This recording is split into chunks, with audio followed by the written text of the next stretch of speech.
वनकम वंदनम स्वागत नमस्ते सत श्री अकाल अस्सलाम वालेकुम। हेलो दोस्तों, मैं आपकी प्रिय दोस्त प्रियंका सभी का स्वागत करती हूँ टाइम्स ऑफ यूपीएससी के चैनल पे। देखिए, वैसे तो 15th को न्यूज़पेपर नहीं आया था। 14th का हमारा जो फ्राइडे है उसका आर्टिकल रह रहा था और आज संडे है तो मैंने सोचा फ्राइडे का 2-3 आर्टिकल हैं, ठीक है। एक्सप्लेनेशन पेज से काफ़ी आर्टिकल्स हैं तो यहाँ से जो फ्राइडे का आर्टिकल है उसको, और आज संडे है तो हिंदू का ऑब्वियसली आपको पता है कि साइंस का पेज आता है, लेकिन साइंस में ऐसा इतने इंपॉर्टेंट आर्टिकल नहीं थे, लेकिन इससे ज़्यादा इंपॉर्टेंट एक टाइगर रिजर्व के ऊपर था, ठीक है। इसके अलावा यहाँ पे रेजिना डायलॉग के ऊपर और साइंस के 1-2 आर्टिकल्स हैं यहाँ पे, तो इसको ओवरऑल हम सम अप करके बता देंगे कि क्या है इम्पॉर्टेंट, क्या है डिस्कशन में टॉपिक, ठीक है। तो शुरू करते हैं। सबसे पहला आर्टिकल जो है ये फ्राइडे का, याद रखिएगा ये बैकलॉग ही है, ठीक है, क्योंकि कल से फिर मंडे शुरू हो जाएगा। तो मैंने कहा, मुझे लगा पहले कि मंडे के साथ ही कवर कर दूंगी मैं, लेकिन मैंने कहा चलो कोई नहीं, अभी डाल देते हैं वीडियो। थोड़ा फ्री भी थी तो मैंने कहा हो जाएगा, क्योंकि नेक्स्ट डे से फिर मंडे का काम शुरू हो जाएगा हमारा, ठीक। तो यहाँ पे ना चंद्रयान 3 के बारे में राइटर बता रहे हैं कि आपको पता है चंद्रयान 3 ने जो है अभी, क्योंकि भेजा ही इसलिए गया था क्योंकि इसका मोटिव क्या था कि मून के सरफेस पे वाटर की अवेलेबिलिटी, उसके जो सॉइल का टेक्सचर है, ठीक है, ये सारे टेस्टिंग करना था। उसका जो सरफेस है इसके बारे में बताना था हमें।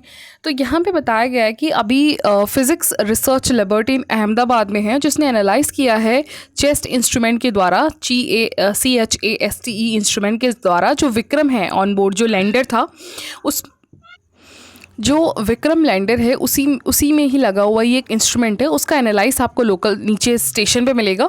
तो यहाँ पे उसी के बेसिस पे यहाँ पे बताया गए हैं कि जो वाटर है वो अवेलेबिलिटी है पोलर रीजन्स में मून के, ठीक है।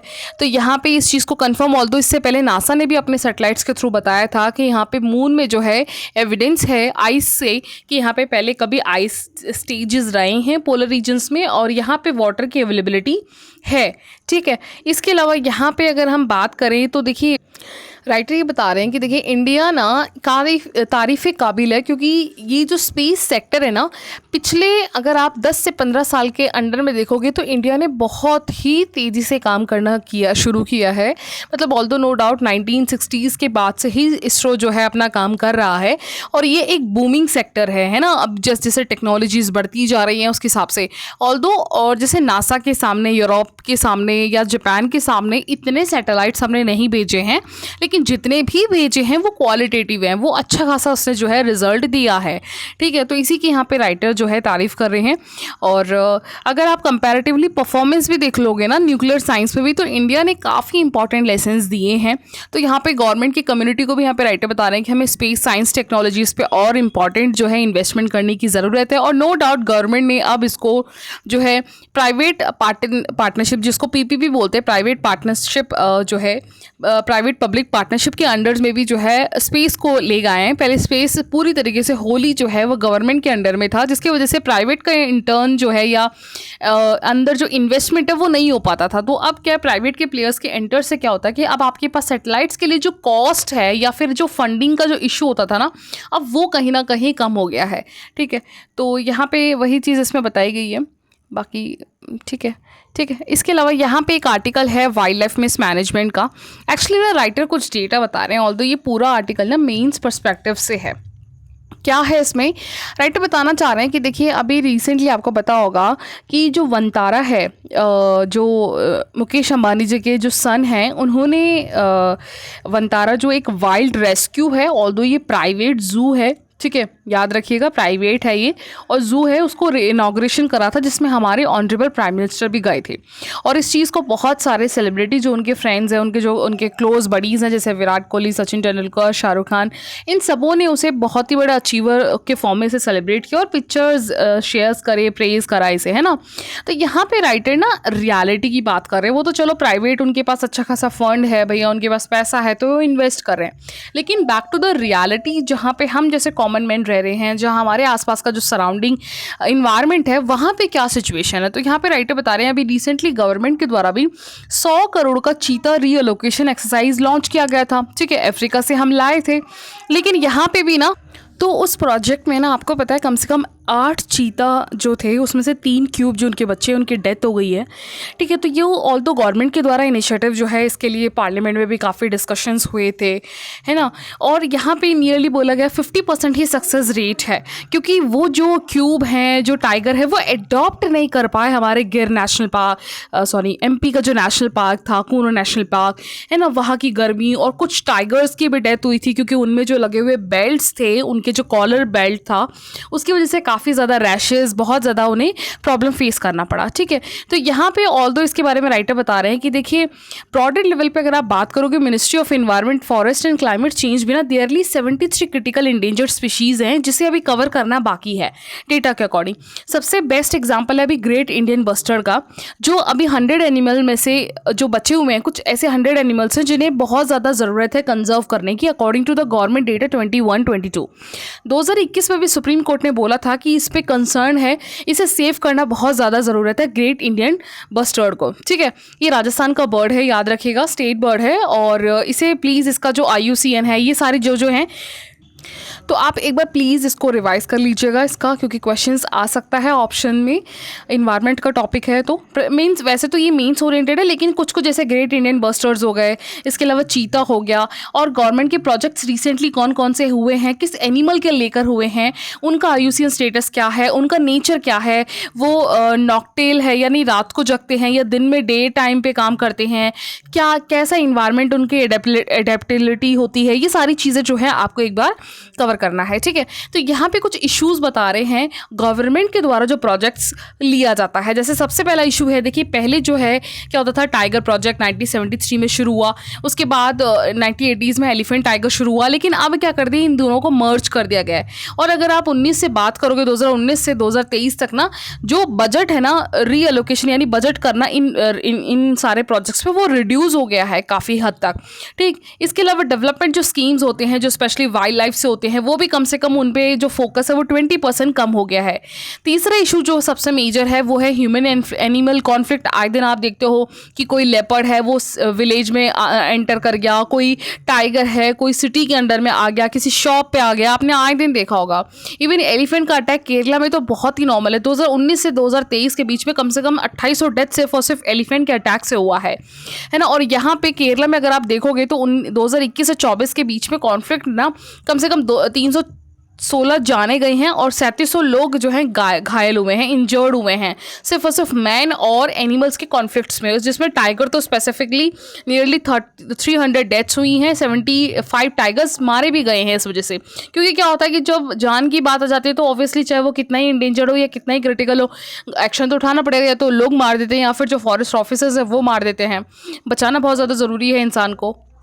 तो यहाँ पे यूनियन गवर्नमेंट के द्वारा भी पार्लियामेंट में काफ़ी ऑर्डर्स पास किए गए, लेकिन इतना ऐसा कुछ खास रहा नहीं। जैसे कि अगर आप यूपी और राजस्थान में भी देखोगे तो ये ऑर्डर पास कर दिया गया था कि अगर जान को खतरा हो जाता है ह्यूमन को, तो उस एनिमल को उसके इर्रेस्पेक्टिव ऑफ कोई भी स्टेटस देखे हुए कि IUCN में वो लिस्ट 1 में है, वाइल्ड लाइफ प्रोटेक्शन एक्ट 1 में है, इसे ये ना देखते हुए अगर ह्यूमन के लिए वो इंडेंजर्ड है, ह्यूमन के लिए डेंजरस है वो, तो उसे मार देना ही जो है अलाउ कर दिया जाने लगा।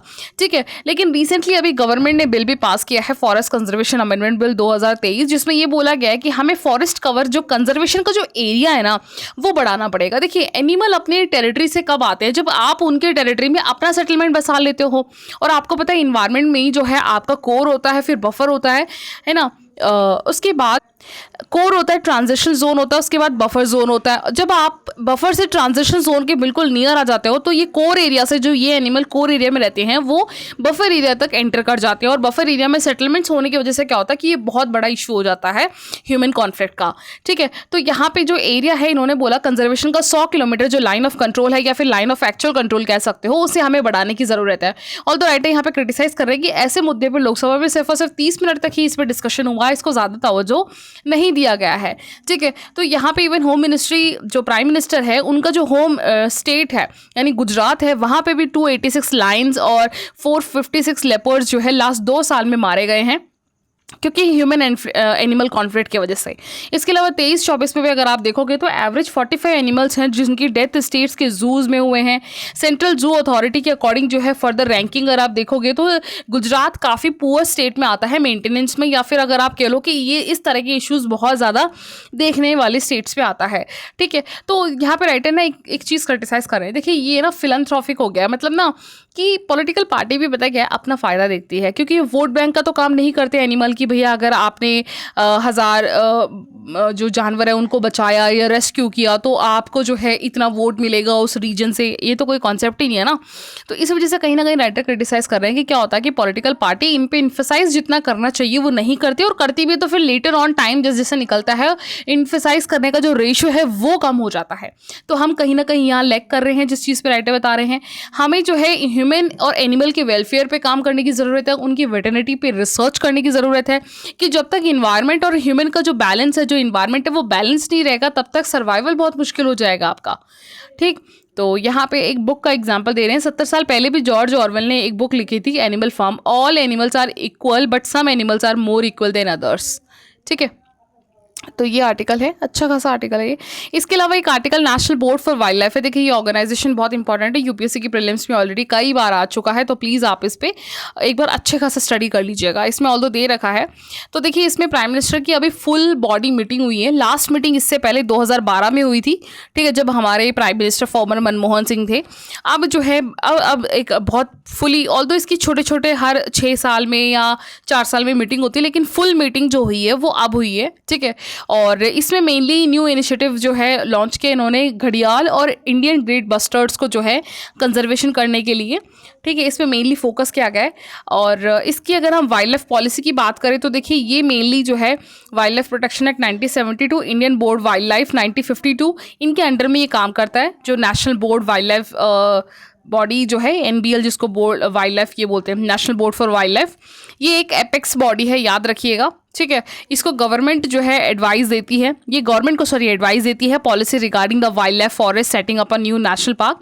और सबसे बड़ी बात, इसका जो डिसीजन होता है वो बाइंडिंग नहीं होता है। ऐसा नहीं है कि इसने कोई सजेशन दिया कि भैया ग्रेट इंडियन बस्टर्ड जो है वो बहुत ज़्यादा क्रिटिकल है, तो ये एडवाइस ज़रूरी नहीं है कि गवर्नमेंट माने ही माने। अगर गवर्नमेंट को लगेगा तो वो मानेगी, नहीं तो नहीं मानेगी। ठीक है, और इसकी मेंबरशिप की बात करें तो इसमें 47 मेंबर हैं। पीएम जो है इसके चेयरपर्सन होते हैं, याद रखिएगा। पिछले बार 2023 में क्वेश्चन पूछा गया था कि जो वाइल्ड लाइफ वगैरह होती हैं उनका जो हेड होता है वो क्या चीफ होता है क्या। ठीक है, तो इस पे एक ऐसे ही हेड कौन करता है ये आ जाता है कई बार क्वेश्चन स्टेटमेंट में, तो आप याद रखिएगा ये वाला जो है इसका चेयरपर्सन हमारे प्राइम मिनिस्टर है। इसके अलावा vice chancellor chairperson environmental minister हैं। इसके अलावा इसमें आर्मी स्टाफ, सेक्रेटरी डिफेंस और भी लोग, बहुत सारे लोग होते हैं। ठीक, और यहाँ पे अगर आप बात करोगे तो इसका क्रिटिसिज्म सबसे मेन चीज़ ये है कि एक तो एरिया का काफ़ी इशू हो जाता है। अभी रिसेंटली जो है दादुन धाम जो है केन बेतवा रिवर पे लिंकिंग प्रोजेक्ट की वजह से इसे सबमर्ज कर दिया गया है नेशनल पार्क में, हाँ, जो पन्ना नेशनल पार्क है। इसके अलावा टाइगर रिजर्व, इसके आसपास के जो ऑयल एक्सप्लोरेशन है, Vedanta group, eco sensitive zone of Hollongapar gibbon sanctuary को भी जो है यहाँ पे इसके अंदर मर्ज किए गए हैं। ठीक है, कुछ एक्शंस उठाए गए हैं। इसके अलावा इसी ने जो है 2021 में गैल्थ बे जो सेंचुरी है अंडमान निकोबार में, उसे नेस्टिंग साइट डिक्लेयर कर दिया for the leather back sea turtle के बारे में। लेदर बैक सी टर्टल बहुत इंपॉर्टेंट है। इसके अलावा यहाँ पे रिकॉन्स्टिट्यूट किया गया इसकी कमेटी को 2014 में। इसमें 3 मेंबर्स हैं नॉन गवर्नमेंट के, और इसमें से वन ऑफ द मेंबर जो है Gujarat ecological education research foundation में से आते हैं, जो कि ऑटोनॉमस है गवर्नमेंट के। और previous standing of the UP जो गवर्नमेंट थी, है ना, उस समय यहाँ पे 4 कंजर्वेशन एक्सपर्ट थे, अब इसको 3 कंजर्वेशन एक्सपर्ट में कन्वर्ट कर दिया गया है।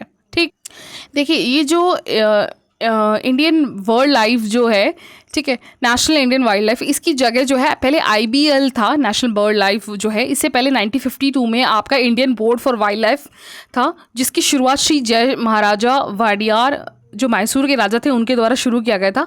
ठीक है, और इसकी मीटिंग भी 1952 में हुई थी। और इसके अंदर में 4 कमेटियां थी जो काम करेंगी नेशनल पार्क्स के बारे में, ट्रॉफीज़ के बारे में, trading, union and state legislation, administration matter से रिलेटेड जो है इसमें काम करती थी ये। और इसी ने ना 1960 में आके पिकॉक को एज अ नेशनल बर्ड जो है लॉन्च किया कि जो पिकॉक होगा वो हमारा एज अ नेशनल बर्ड हो। इसके साथ साथ जो गिर नेशनल पार्क से जैसे एशियाटिक लाइन है उसे नेशनल एनिमल के फॉर्म में डिक्लेयर करा इसने। ठीक है, और भी बहुत सारी चीज़ें थी। इसके अंडर में ही 1973 में प्रोजेक्ट शुरू हुआ था, आपका प्रोजेक्ट टाइगर। इंदिरा गांधी जी के टाइम पे भी यहाँ पे काफ़ी चीज़ें हुई।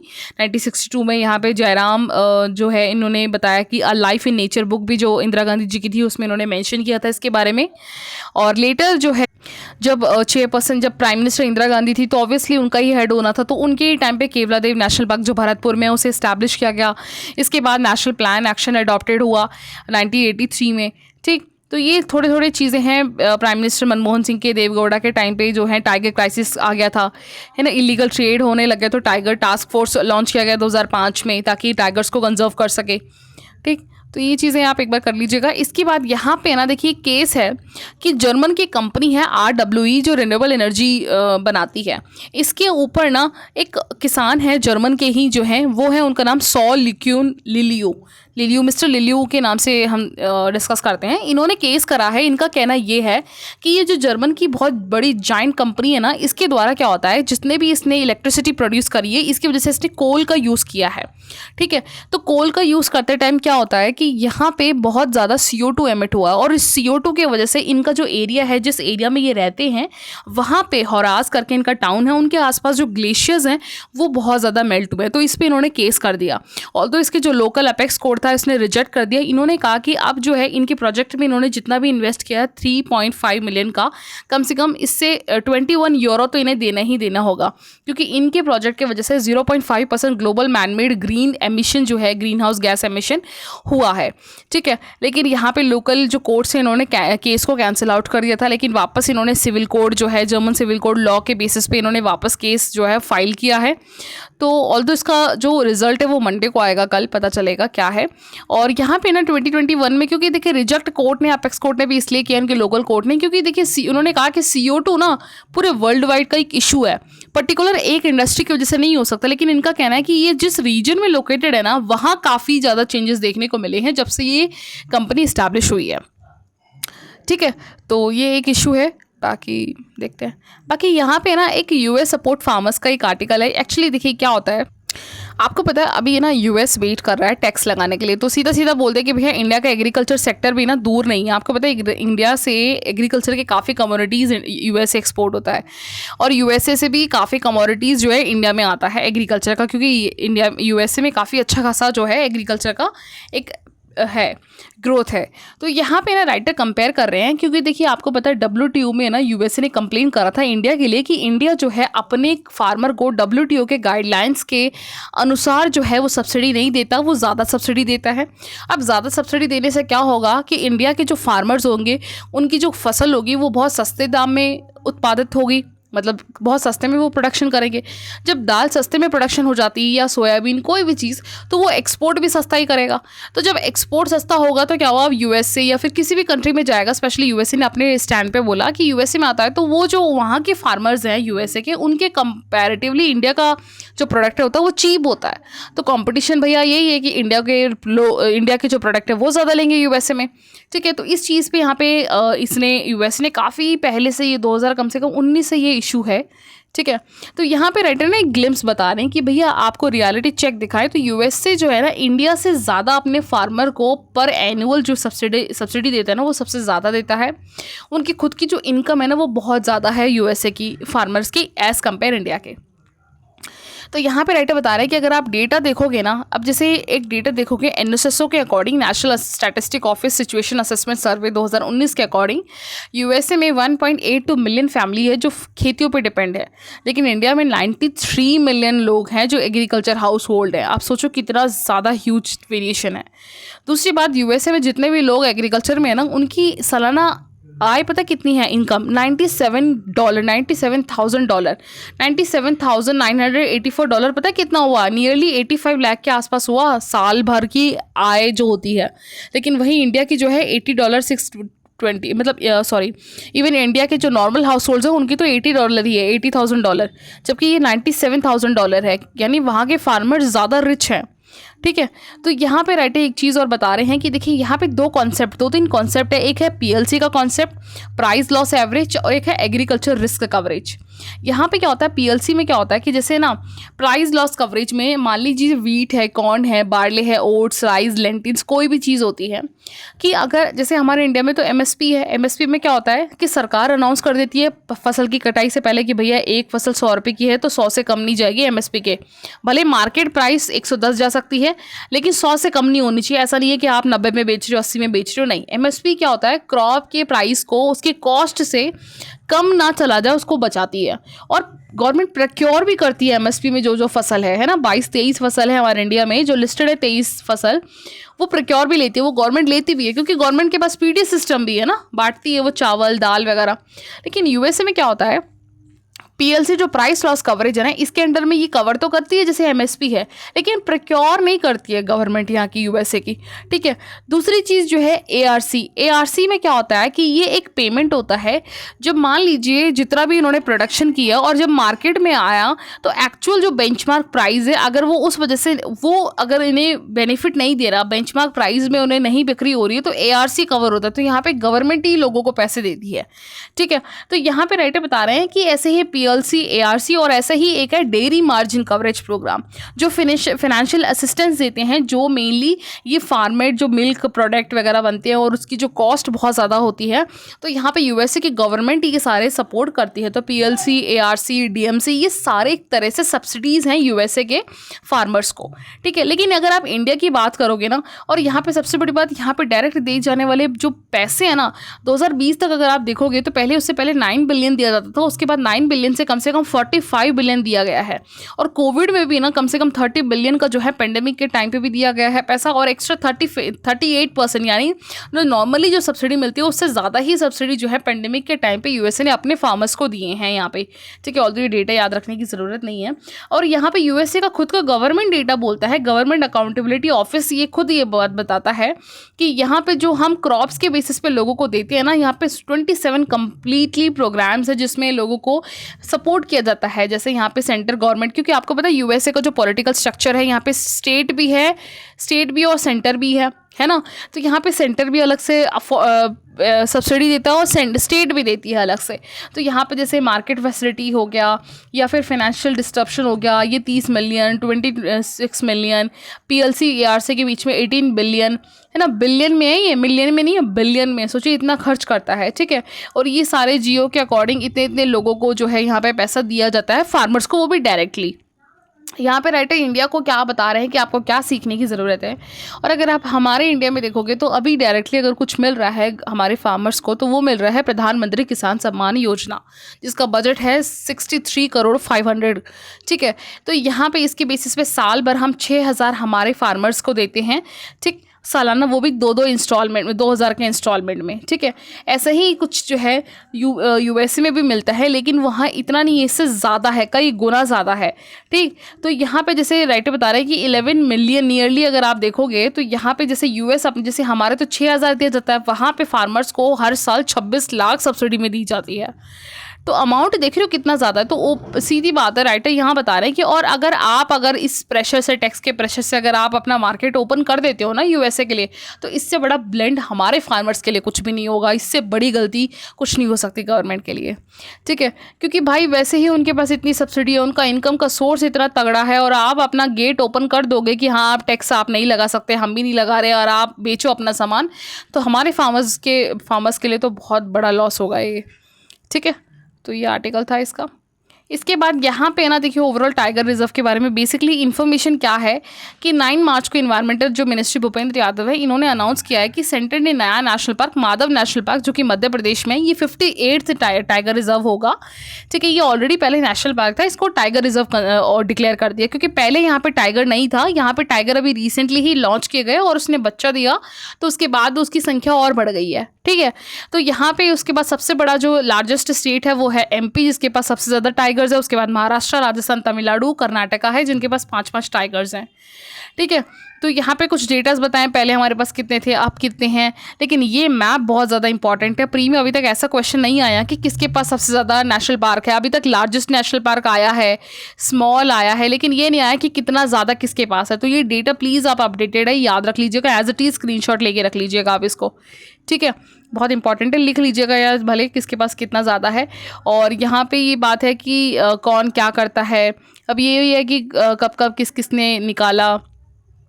आपको पता है नेशनल टाइगर कंजर्वेशन अथॉरिटी 2006 में बनाई गई थी। मैंडेटरी था कि every tiger reserve to be manage in the accordings with the specific site management, ठीक है। ये सब चीज़ें आप उसमें पढ़ते ही हो NTCA के बारे में। तो बाकी और ये बात रही है कि माधव नेशनल पार्क क्यों इंपॉर्टेंट है, क्योंकि इसका जो बॉर्डर है वो राजस्थान के पार्क से, राजस्थान के नेशनल पार्क जो है उससे काफ़ी कनेक्ट है। स्पेशली जो कान्हा और पन्ना है बांधवगढ़ के आसपास, उनसे भी काफ़ी ज़्यादा मिला हुआ है। इसका फॉरेस्ट रेंज काफ़ी मिक्स्ड है, ठीक है, राजस्थान से भी और MP से भी मिला हुआ है, ठीक है। तो इस वजह से इसको बनाना एज अ टाइगर रिजर्व बहुत इंपॉर्टेंट था, ठीक है। तो ये है। इसके अलावा रेजिना डायलॉग क्या है, देखिए हमारे जो एक्सटर्नल मिनिस्टर हैं और फॉरेन मिनिस्टर USA के हैं, उनका एक मीटिंग है यहाँ पे, ठीक। तो ये मीटिंग जो है बेसिकली ये इसकी यहाँ पे देखिए ये शुरुआत हुई थी 2016 में। Ministry of External Affairs flagship Indian international dialogue Raisina dialogue बोलते हैं, जिसका मेन है bring together leaders think from the around the world envisioned by the government as a potential rival to the Munich security conference in Singapore Shangri-La dialogue, ठीक है।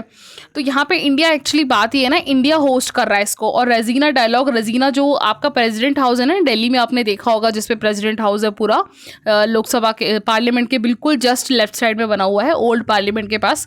तो वो Regina hills पे ही बना हुआ है, तो उसी के नाम से इसको रखा गया है। इसमें मेजरली USA के साथ साथ जो क्वाड्स के जो मेंबर्स हैं, ऑस्ट्रेलिया, इंडिया, जापान, वो सब आते हैं और भी मेंबर्स हैं। अभी 17 से 19 में मीटिंग होगी। वैसे ये न्यूज़ पूरा अब आएगा, इंडियन एक्सप्रेस में भी आएगा, तो इसलिए मैंने कहा कोई टेंशन नहीं है, कवर होगा ये। यहाँ पे ये आर्टिकल बता रहा है कि ये एक नया फैक्ट है, स्टेटमेंट में आ सकता है कि भैया हमारा जो ग्रीन हाउस गैस है ना, इसका लॉस हम जो अर्थ से सैटेलाइट भेजते हैं ना, उसके लिए बहुत बड़ा इशू हो सकता है। क्योंकि ग्रीन हाउस गैस एमिशन से क्या होता है कि आपका अर्थ का टेम्परेचर बहुत ज़्यादा बढ़ जाता है।